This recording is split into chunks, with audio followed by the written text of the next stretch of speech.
आज की कहानी है सबसे बड़ा रुपया। आमदनी बढ़ाने के लिए शेखर भी ओवर टाइम करता, अपनी ज़रूरतें कम करके भविष्य के लिए रुपए जमा करता। सरिता भी घर का सारा काम अपने हाथों से करके सीमित बजट में गुजारा करती थी। सेवानिवृत्त होते ही समय जैसे थम गया, सब कुछ शांत हो गया। पति पत्नी की भागदौड़ समाप्त हो गई। शेखर ने बचत के रुपयों से मनपसंद कोठी बना ली। हरे भरे पेड़ पौधों से सजे धजे लॉन में बैठने का उसका सपना अब जाकर पूरा हुआ था। बेटा पारस की इंजीनियरिंग की शिक्षा, फिर उसका विवाह, सभी कुछ शेखर की नौकरी में रहते हुए ही हो चुका था। पारस अब नैनीताल में पोस्टेड है। बेटी प्रियंका पति व बच्चों के साथ चेन्नई में रह रही थी। दामाद फैक्ट्री का मालिक था। शेखर ने अपनी कोठी का आधा हिस्सा किराए पर उठा दिया था। किराए की आमदनी, पेंशन व बैंक में जमा रकम के ब्याज से पति पत्नी का गुजारा आराम से चल रहा था। घर में सुख सुविधा के सारे साधन उपलब्ध थे। सरिता पूरे दिन टेलीविजन देखती, आराम करती या ब्यूटी पार्लर जाकर चेहरे की झुर्रियां मिटवाने को फेशियल कराती। शेखर हंसते, तुम्हारे ऊपर बुढ़ापे में निखार आ गया है, पहले से अधिक खूबसूरत लगने लगी हो। शेखर व सरिता सर्दी के मौसम में प्रियंका के घर चेन्नई चले जाते और गर्मी का मौसम जाकर पारस के घर नैनीताल में गुजारते। पुत्री दामाद, बेटा बहू सभी उनके सम्मान में झुके रहते। दामाद कहता, आप मेरे माँ बाप के समान हैं, जैसे वे लोग वैसे ही आप दोनों। बुजुर्गों की सेवा नसीब वालों को ही मिला करती है। शेखर सरिता अपने दामाद की बातें सुनकर गदगद हो उठते। दामाद उन्हें अपनी गाड़ी में बैठाकर चेन्नई के दर्शनीय स्थलों पर घुमाता, बढ़िया भोजन खिलाता। नौकरानी रात को दूध का ग्लास दे जाती। सेवा करने में बहू बेटा भी कम नहीं थे। बहू अपने सास ससुर को बिस्तर पर ही भोजन की थाली लाकर देती और धुले कपड़े पहनने को मिलते। बहू बेटों की बुराइयां करने वाली औरतों पर सरिता व्यंग कसती कि तुम्हारे अंदर ही कमी होगी कि तुम लोग बहुओं को सताती होंगी। मेरी बहू को देखो, मैं उसे बेटी मानती हूँ, तभी तो वो मुझे सुख और आराम देती है। शेखर भी दामाद की प्रशंसा करते न अघाते, सोचते, पता नहीं क्यों लोग दामाद की बुराई करते हैं और उसे यमराज कहकर उसकी सूरत से भी भय खाते हैं। एक दिन प्रियंका का फोन आया। उसकी आवाज में घबराहट थी। माँ, गजब हो गया, हमारे घर में, फैक्ट्री में, सभी जगह आयकर वालों का छापा पड़ गया है और वे हमारे जेवर तक निकाल कर ले गए। तभी शेखर सरिता के हाथ से फोन छीन कर बोले, ये सब कैसे हो गया बेटी? जेठ के कारण। सारी गलती उन्हीं की है। सारा हेर फेर वे करते हैं और उनकी गलती का नतीजा हमें भोगना पड़ता है। प्रियंका रो पड़ी। शेखर बेटी को सांत्वना देते रह गए और फोन कट गया। वो धम से कुर्सी पर बैठ गए। लगा जैसे शरीर में खड़े रहने की ताकत नहीं रह गई है और सरिता का तो जैसे मानसिक संतुलन ही खो गया। वो पागलों की भांति अपने सिर के बाल नोचने लगी। शेखर ने अपने आप को संभाला, सरिता को पानी पिलाकर धैर्य बंधाया कि अवरोध तो आते ही रहते हैं, सब ठीक हो जाएगा। एक दिन बेटी दामाद उनके घर आ पहुंचे। संकोच छोड़कर प्रियंका अपनी परेशानी बयान करने लगी। पापा, हम लोग जेठ जेठानी से अलग हो रहे हैं। इन्हें नए सिरे से काम जमाना पड़ेगा। कोठी छोड़कर किराए के मकान में रहना पड़ेगा। काम शुरू करने के लिए लाखों रुपए चाहिए। हमें आपकी मदद की सख्त जरूरत है। दामाद हाथ जोड़कर सास ससुर से विनती करने लगा, पापा, आप लोगों का ही मुझे सहारा है। आपकी मदद न मिली तो मैं बेरोजगार हो जाऊंगा। बच्चों की पढ़ाई रुक जाएगी। शेखर व सरिता अपनी बेटी व दामाद को गरीबी की हालत में कैसे देख सकते थे। दोनों ने सोच विचार करने बैठ गए। फैसला ये लिया कि बेटी दामाद की सहायता करने में हर्ज ही क्या है।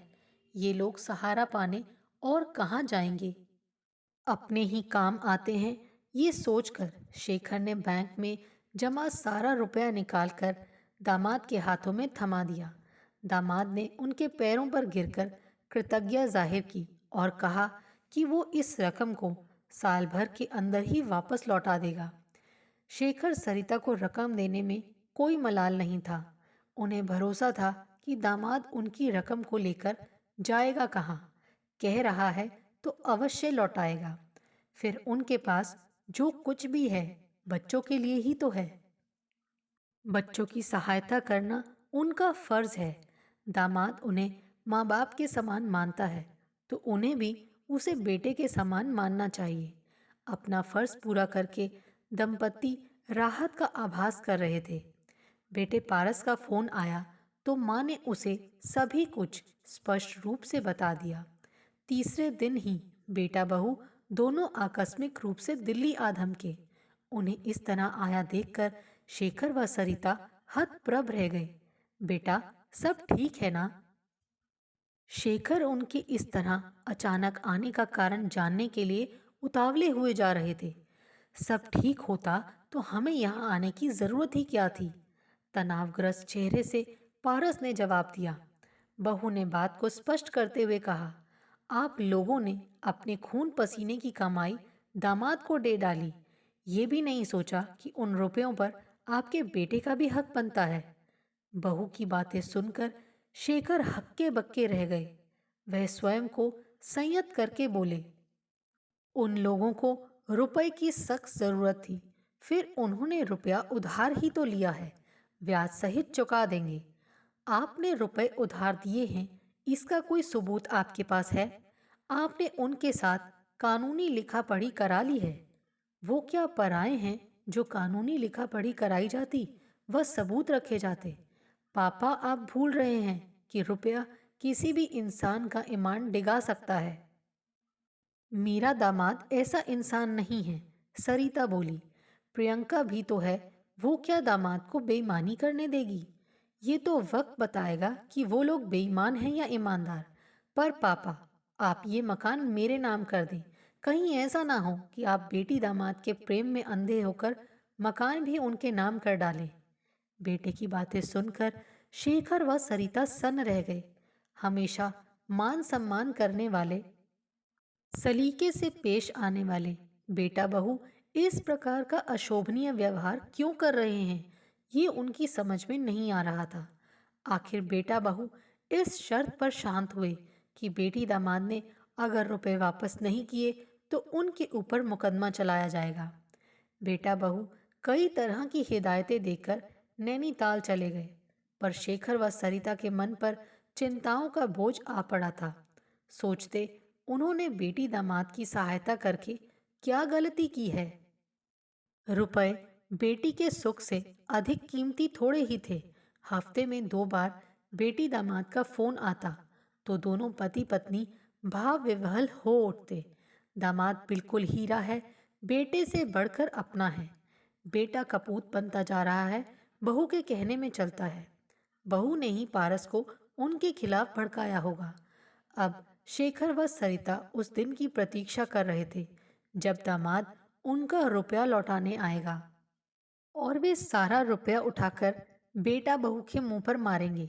कहेंगे कि इसी रुपए की खातिर तुम लोग रिश्तों को बदनाम कर रहे थे ना, लो रखो इन्हें। कुछ माह बाद ही बेटी दामाद का फोन आना बंद हो गया तो शेखर सरिता चिंतित हो उठे। वे अपनी तरफ से फोन मिलाने का प्रयास कर रहे थे, पर पता नहीं क्यों फोन पर प्रियंका व दामाद से बात नहीं हो पा रही थी। हर साल की तरह इस साल भी शेखर व सरिता ने चेन्नई जाने की तैयारी कर ली थी और बेटी दामाद के बुलावे की प्रतीक्षा कर रहे थे। एक दिन प्रियंका का फोन आया तो शेखर ने उसकी खैरियत पूछने के लिए प्रश्नों की झड़ी लगा दी, पर प्रियंका ने सिर्फ ये कहकर फोन रख दिया कि वो लोग इस बार चेन्नई ना आए क्योंकि नए मकान में अधिक जगह नहीं है। शेखर सरिता बेटी से ढेरों बातें करना चाहते थे। दामाद के व्यवसाय के बारे में पूछना चाहते थे, अपने रुपयों की बात करना चाहते थे, पर प्रियंका ने कुछ कहने का मौका ही नहीं दिया। बेटी दामाद की इस बेरुखी का कारण उनकी समझ में नहीं आ रहा था। देखते देखते साल पूरा हो गया। एक दिन हिम्मत करके शेखर ने बेटी से रुपए की बात पूछ ही ली। प्रियंका जख्मी शेरनी की भांति गुर्रा उठी। आप कैसे पिता हैं? बेटी के सुख से अधिक आपको रुपए प्यारे हैं। अभी तो इनका काम शुरू ही हुआ है। अभी से एक साथ इतना सारा रुपया निकाल लेंगे तो आगे काम कैसे चलेगा? दामाद चिंघाड़ कर बोला, मेरे स्थान पर आपका बेटा होता तो क्या आप उससे भी पैसे वापस मांगते? आपके पास रुपए की कमी है क्या? ये रुपया आपके पास बैंक में फालतू पड़ा था। मैं इस रुपए से ऐश नहीं कर रहा हूँ, आपकी बेटी को ही पाल रहा हूँ। पुत्री दामाद की बातें सुनकर शेखर व सरिता सन्न होकर रह गए और रुपए वापस मिलने की तमाम आशाएं निर्मूल साबित हुई। उल्टे वे उनके बुरे बन गए। रुपया तो गया ही, साथ में मान सम्मान भी चला गया। पारस का फोन आया, पापा रुपए मिल गए। शेखर चकरा गए कि क्या उत्तर दें। संभल कर बोले, दामाद का काम जम जाएगा तो रुपए भी आ जाएंगे। पापा साफ क्यों नहीं कहते कि दामाद ने रुपए देने से इनकार कर दिया, वो बेईमान निकल गया। पारस दहाड़ा। सरिता की आंखों से आंसू बह निकले। वो रोती हुई बोली, बेटा तू ठीक कह रहा है। दामाद सचमुच बेईमान है, रुपए वापस नहीं करना चाहता। उन लोगों पर धोखाधड़ी करने का मुकदमा दायर करो। जैसे सैकड़ों सुझाव पारस ने फोन पर ही दे डाले थे। शेखर व सरिता एक दूसरे का मुंह देखते रह गए।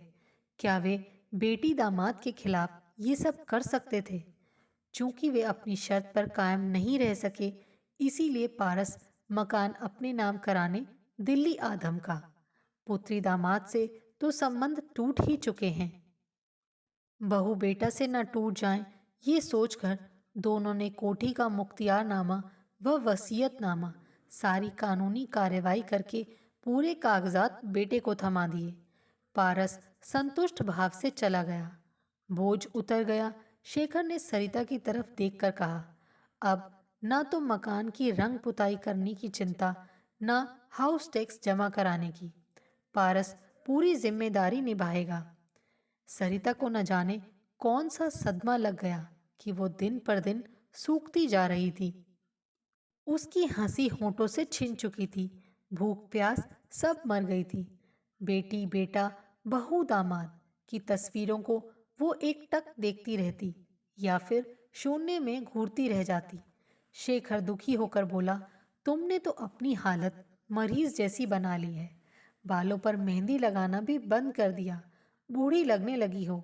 सरिता दुखी मन से कहने लगी, हमारा कुछ भी नहीं रहा, हम अब बेटा बहू के आश्रित बन चुके हैं। मेरी पेंशन व मकान का किराया तो है, हमें दूसरों के सामने हाथ फैलाने की जरूरत नहीं पड़ेगी। शेखर जैसे अपने आप को ही समझा रहे थे।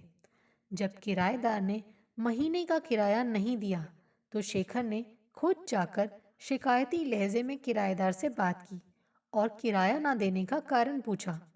किराएदार ने रसीद दिखाते हुए तीखे स्वर में उत्तर दिया कि वो पारस को सही वक्त पर किराए का मनी ऑर्डर भेज चुका है। पारस को क्यों? क्योंकि मकान का मालिक अब पारस है। किराएदार ने नया किरायानामा निकालकर शेखर को दिखा दिया, जिस पर पारस के हस्ताक्षर थे। शेखर सिर पकड़कर रह गए कि सिर्फ मामूली सी पेंशन के सहारे अब वो अपना गुजारा कैसे कर पाएंगे। बेटे पर मुकदमा करो ना, सरिता पागलों की भांति चिल्ला उठी। सब बेईमान हैं, रुपयों के भूखे हैं। शेखर कहते, हमने अपनी संतान के प्रति अपना फर्ज पूरा किया है। हमारी मृत्यु के बाद तो उन्हें मिलना ही था, पहले मिल गया, इससे भला क्या फर्क पड़ गया। सरिता बोली, बेटी दामाद बेटा बहू सभी हमारी दौलत के भूखे थे। दौलत के लालच में हमारे साथ प्यार सम्मान का ढोंग करते रहे। दौलत मिल गई तो फोन पर बात करनी भी छोड़ दी। पति पत्नी दोनों ही मानसिक वेदना से पीड़ित हो चुके थे। घर पराया लगता अपना खून पराया हो गया, तो अब अपना क्या रह गया। एक दिन शेखर अलमारी में पड़ी पुरानी पुस्तकों में से होम्योपैथिक चिकित्सा की पुस्तक तलाश कर रहे थे कि अचानक उनकी निगाहों के सामने पुस्तकों के बीच में दबा एक बैग आ गया और उनकी आंखें चमक उठी। बैग के अंदर उन्होंने सालों पहले इंदिरा विकास पत्र व किसान विकास पत्र पोस्ट ऑफिस से खरीद कर रखे हुए थे, जिसका पता ना बेटा बेटी को था और ना ही सरिता को। यहाँ तक कि खुद उन्हें भी याद नहीं रहा था। मुसीबत में ये 90,000 रुपए की रकम उन्हें 90 लाख के बराबर लग रही थी। उनके अंदर उत्साह उमड़ पड़ा, जैसे फिर से युवा हो उठे हों। हफ्ते भर के अंदर ही उन्होंने लॉन के कोने में टीन का शेड डलवाकर एक प्रिंटिंग प्रेस लगवा ली। कुछ सामान पुराना भी खरीद लाए और नौकर रख लिए। सरिता भी इसी काम में व्यस्त हो गई। शेखर बाहर के काम संभालता तो सरिता दफ्तर में बैठती। शेखर हंसकर कहते, हम लोग बुढ़ापे का बहाना लेकर निकम्मे हो गए थे। संतान ने हमें बेरोजगार इंसान बना दिया। अब हम दोनों काम के आदमी बन गए हैं। सरिता मुस्कुराती, कभी कभी कुछ भूल जाना भी अच्छा रहता है। तुम्हारे भूले हुए बचत पत्रों ने हमारी दुनिया आबाद कर दी। ये रकम ना मिलती तो हमें अपना बाकी का जीवन बेटी दामाद और बेटा बहू की गुलामी करते हुए बिताना पड़ता। अब हमें बेटी दामाद, बेटा बहू सभी को भुला देना ही उचित रहेगा। हम उन्हें इस बात का एहसास दिला देंगे कि उनकी सहायता लिए बगैर भी हम जी सकते हैं और अपनी मेहनत की रोटी खा सकते हैं। हमें उनके सामने हाथ फैलाने की कभी जरूरत नहीं पड़ेगी। सरिता और शेखर के चेहरे आत्मविश्वास से चमक रहे थे, जैसे उनका खोया हुआ सुकून फिर से लौट आया हो। दोस्तों, आपको हमारी ये कहानी कैसे लगी? आप कमेंट करके हमें ज़रूर बताइए और जिन्होंने अभी तक हमारे चैनल को सब्सक्राइब नहीं किया है, प्लीज़ ज़रूर सब्सक्राइब कीजिए। Thanks for watching this video.